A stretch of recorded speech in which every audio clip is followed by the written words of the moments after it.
پیغام توحید بلند فرمایا اور اس کے سامنے جتنی بھی رکاوٹیں آئیں، جتنی بھی آزمائشیں آئیں، جتنی بھی پریشانیاں آئیں، جتنی بھی لوگوں نے ان کے خلاف مہم جوئی کی، جناب ابراہیم کھڑے رہے، حتیٰ کہ ساری قوم نے مل کے آگ جلائی۔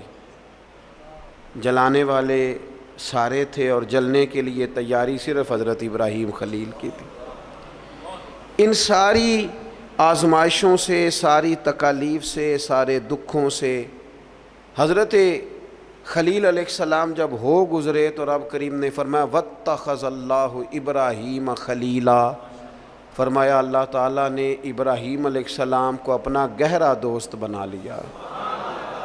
ابراہیم علیہ السلام رب کے گہرے دوست ہیں، خلیل ہیں۔ نبی اکرم نور مجسم شفیع معظم صلی اللہ تعالیٰ علیہ وسلم تو حبیب ہے نا اللہ کے، حضور تو امام ہے نا رسولوں کے۔ نبی پاک کو تو اللہ نے جناب ابراہیم علیہ السلام سے بھی اونچی اور بلند رتبہ شان عطا فرمائی ہے نا، لیکن اس کے باوجود کہ حضور امام الانبیاء ہیں، سرور انبیاء ہیں، سید الرسل ہیں، اس کے باوجود رسول پاک نے جناب ابراہیم کی عظمتوں کو بیان فرمایا۔ اللہ کے قرآن میں بھی ان کی شانیں اور مصطفیٰ کے فرمان میں بھی ان کے تذکرے۔ اور بعض چیزیں تو ایسی ہیں کہ جن پہ نا واری ہونے کو دل کرتا ہے، یعنی وہ بات ایسی ہے کہ بندے کا قربان ہونے کو دل چاہے۔ اگر بندہ ہو نا صاحب دل، اور دل بھی اس طرح کا ہو کہ وہ کبھی کبھی دھڑکتا بھی ہو کسی کے لیے، اس میں محبت بھی ہو اللہ رسول کی، تو پھر وہ نا باتیں ایسی ہیں کہ جو تھوڑی سی نا کھینچ لیتی ہیں اپنی طرف۔ حضور علیہ السلام فرماتے ہیں قیامت کے دن نا لوگ کہیں گے، یہ حضور نے بیان فرمایا، کریم محبوب علیہ السلام فرمانے لگے قیامت کے دن لوگ کہیں گے جناب ابراہیم سے کہ آپ اللہ کے دوست ہیں، اس بات کا چرچا آسمانوں میں بھی ہے اور زمینوں میں بھی ہے۔ وَاتَّخَذَ اللَّهُ إِبْرَاهِيمَ خَلِيلًا، آپ رب کے دوست ہیں تو یہ بات ڈھکی چھپی نہیں، یہ محبت عروج پکڑ گئی، شہرت پا گئی، یعنی زمانے کو پتہ چل گیا کہ جناب ابراہیم اللہ کے گہرے دوست ہے، دنیا کو اس کا پتہ چل گیا۔ حضور فرماتے ہیں یہ ذکر ہوگا قیامت کے دن۔ آپ اس شخص کی عظمت کو سمجھ سکتے ہیں کہ جن کے تذکرے، جن کے القابات، جن کی شانیں اس زبان سے بیان ہوں جس زبان سے رب چاہتا ہے کہ اس کی توحید کا تذکرہ ہو۔ قُلْ هُوَ اللَّهُ أَحَدٌ، محبوب آپ فرما دیں کہ اللہ ایک ہے۔ حضرت ابراہیم علیہ السلام کی عظمت، ایک شخص نے حضور کی بارگاہ میں آ کے عرض کی یا خیر البریہ، اے ساری مخلوق سے بہتر، تو محبوب نے مسکرا کے دیکھا، آنکھیں کھولی، محبت بھرے انداز میں فرمایا یہ جو تم نے مجھے خیر البریہ کہا ہے نا، یہ تو حضرت ابراہیم علیہ السلام ہے۔ گویا حضور فرمانے لگے یہ لقب جناب ابراہیم کا ہے، اپنے اپنے القابات ہوتے ہیں نا، آج کل القابات چوری کرنے کا بھی بڑا مزاج ہے، بڑا مزاج ہے، سب کو لقب چوری کرنے، یہ بھی میرا حصہ ہے، یہ بھی میرا حصہ ہے، یہ بھی میرا ہے۔ خلیل اللہ انہی کا لقب ہے، اور حضور نے سب کی عظمتیں بیان کر کے اپنی شان، اپنی عظمت اپنی امت کو بتائی۔ فرمایا جناب موسیٰ کلیم اللہ ہیں اور بے شک ہیں، حضرت عیسیٰ روح اللہ ہیں اور بے شک ہیں، فرمایا جناب اسماعیل ذبیح اللہ ہیں اور بے شک ہیں، حضرت ابراہیم خلیل اللہ ہیں اور ہیں، لیکن فرمایا اعلیٰ وانا حبیب اللہ، یہ یاد رکھنا مجھے اللہ نے اپنا محبوب بنایا ہے، میں محبوب ہوں۔ اس بات کا تو یعنی ان کی عظمتوں کی موجودگی میں، وہ کسی نے اعلیٰ حضرت کے سامنے کہا تھا نا شان یوسف جو گھٹی وہ بھی اسی در پہ گھٹی، تو فرمایا یہ غلط بات تو نے کیوں کی، حضور کسی کو گھٹانے تو آئی نہیں۔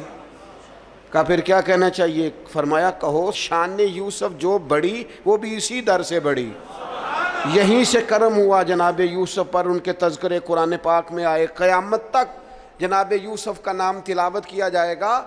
تو نبی پاک نے جناب ابراہیم علیہ السلام کی عظمتوں کو فرمایا خیر البریہ تو ان کا لقب ہے، یہ تو ان کو کہا جاتا ہے۔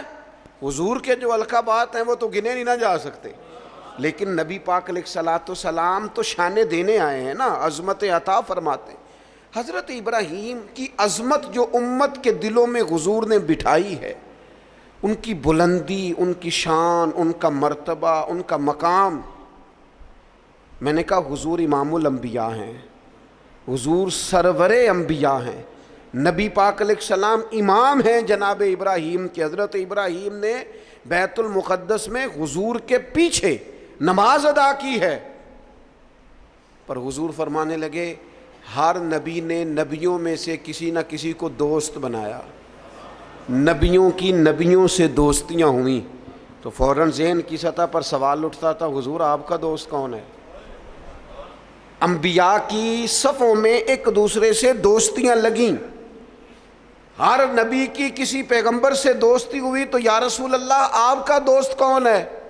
حضور فرمانے لگے میرے دوست وہی ہیں جنہیں اللہ نے اپنا خلیل بنایا ہے. وَاتَّخَذَ اللَّهُ إِبْرَاهِيمَ خَلِيلًا، وہ میرے دوست ہیں جنہیں اللہ نے اپنا دوست بنایا. اور بعض چیزیں تو ایسی باریک ہیں کہ وہ جیسے بندہ زیادہ گہرائی میں نہیں اتر جاتا، زیادہ باریک ہو جاتا ہے اور چیزوں کو بڑی قریب کی سطح تک آ کے اس خوبصورتی اور اس کا حسن ملاحظہ کرتا ہے. اور انسان ان ساری نسبتوں سے بھی پیار کرتا ہے جن کا تعلق محبوب سے ہو جاتا ہے، ان گلیوں سے بھی پیار ہو جاتا ہے، ان رستوں سے بھی پیار ہو جاتا ہے. کسی نے بابا فرید سے رستہ پوچھا تھا دلی میں کسی شہر کا، کسی محلے کا، کسی علاقے کا، تو فرمانے لگے نہیں آتا. کب سے ہو دلی میں؟ فرمانے لگے سالوں بیت گئے. تو کہا گلی کا نہیں آتا؟ کہنے لگے دو رستے مجھے بالکل صحیح آتے ہیں، دو بالکل صحیح آتے ہیں رستے، بالکل پکے. ایک جو خواجہ قطب الدین صاحب کے گھر جاتا ہے، اور دوسرا اگر وہ حکم دیں تو جو واپس آتا ہے. دو رستے، ایک کو یار دی یاد پکائیے تے وہ یاد مکمل کیتی ہے.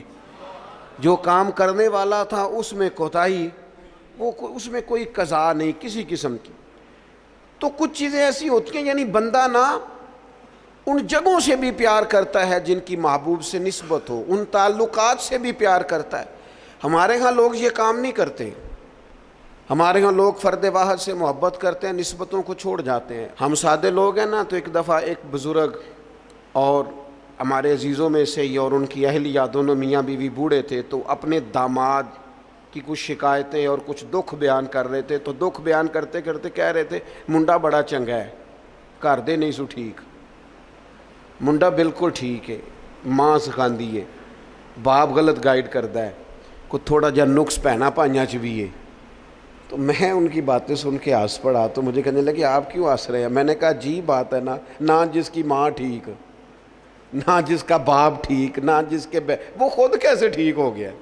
یہ انوکھی بات ہے کہ اس سے تعلق رکھنے والی کوئی شے ٹھیک نہیں. اور میں نے کہا وہ بھی اسی طرح کا ہی ہے، بس آپ اس کی خطائیں چشم پوشی کر رہے ہیں کیونکہ نباہ کرنا ہے نا، اور باقیوں سے آپ توڑنا چاہ رہے ہیں. یوں نہ کریں، جو ٹھیک ہوتا ہے اس کی نسبتیں بھی تقریباً، اور اگر کوتاہیاں ہوتی ہیں تو پھر کم و بیش کوتاہیاں بھی ہوتی ہی ہیں. ہمیں سمجھنا ہے اس بات کو کہ نسبت جو ہو نا، نسبت اس کا بھی اگر محبوب سے پیار ہے تو محبوب کی اولاد پاک سے بھی پیار. اگر حضور سے پیار تو جو حضور کی گلیوں میں محبوب کے ساتھ چلتے تھے صحابہ ان سے بھی پیار. اگر محبوب سے پیار تو پھر حضور کو مکے سے پیار تو ہمیں بھی مکے سے پیار. اگر محبوب سے پیار تو نبی پاک کو شہر مدینہ سے محبت تو ہماری مدینے پہ جانے بھی قربان. اور اگر حضور علیہ السلام کو مسواک پیاری تو ہمیں بھی پیاری. حضور کو داڑھی شریف سے محبت تو ہمیں بھی بڑی محبت. نبی پاک کو کتاب و سنت کی تعلیمات کے ابلاغ سے شغف تو ہم زندگی لٹا دیں گے اسی کام میں. جو چیز حضور کو پیاری، نسبتوں کا جو منج ہونا چاہیے، جو انسان کے دل میں قدر ہونی چاہیے، اس سے کبھی کوتاہی نہ کریں، ورنہ آہستہ آہستہ آہستہ آہستہ پھر انسان اصل سے بھی جاتا ہے. حضور علیہ السلام نے فرمایا چھپکلی کو مار دو، چھپکلی نظر آئے مار دو. حضور اس کا قصور، جانور تو بڑے گھومتے ہیں نا، اور درجنوں اور بیسیوں جانور ہیں، اور حشرات الارض ہمیں زمین پہ چلتے دکھائی دیتے ہیں، تو چھپکلی ہی کو کیوں مارے؟ تو حضور فرمانے لگے یہ صحیح حدیث میں موجود ہے. محبوب فرمانے لگے چھپکلی کو مار دو اس لیے کہ جب جد الانبیاء حضرت ابراہیم علیہ السلام کی آگ جلائی جا رہی تھی نا، تو یہ چھپکلی اس کو پھونکے مارتی تھی اور جلاتی تھی. تو جناب ابراہیم سے اگر چھپکلی بھی اختلاف کرے تو ہمیں وہ چھپکلی بھی پسند نہیں. حضرت ابراہیم خلیل علیہ السلام کی اللہ سے محبت. حضرت ابراہیم خلیل علیہ السلام کو اللہ نے اپنا گہرا دوست بنایا. آپ ان کی زندگی کو پڑھیں, قرآن پاک کے اندر جا بجا جناب ابراہیم کا تذکرہ ملے گا, اور اس کے اندر جو اللہ کی محبت چھلکتی ہے, جو اپنے مالک سے تعلق نظر آتا ہے. ایک بندہ مومن کی جو شان ہونی چاہیے اپنے رب کے ساتھ, اس کا جو رشتہ ہونا چاہیے, اس کی سوچیں, اس کے نظریات, اس کی قلبی کیفیات, اس کا توکل, اس کا صبر, اس کا بھروسہ, اس کی امیدیں اپنے مالک کے ساتھ کس طرح وابستہ ہونی چاہیے. یہ جناب ابراہیم کی زندگی سے یوں نور پھوٹتا ہے کہ بنجر دل بھی آباد ہو جاتے ہیں, بے آباد روحوں پر پھول کھلنے لگتے ہیں. قرآن مجید کی سورہ شعراء کے اندر حضرت ابراہیم علیہ السلام کا وہ تذکرہ ملتا ہے کہ وہ اپنے رب کے بارے میں کس طرح گفتگو کرتے ہیں, اپنے مالک کا تعارف لوگوں کو کراتے ہیں. تو کس طرح فرماتے ہیں, الذی خلقنی فہو یہدین, میرا رب وہ ہے جس نے مجھے پیدا کیا اور وہی مجھے ہدایت بھی عطا کرے گا. خالی میرے رب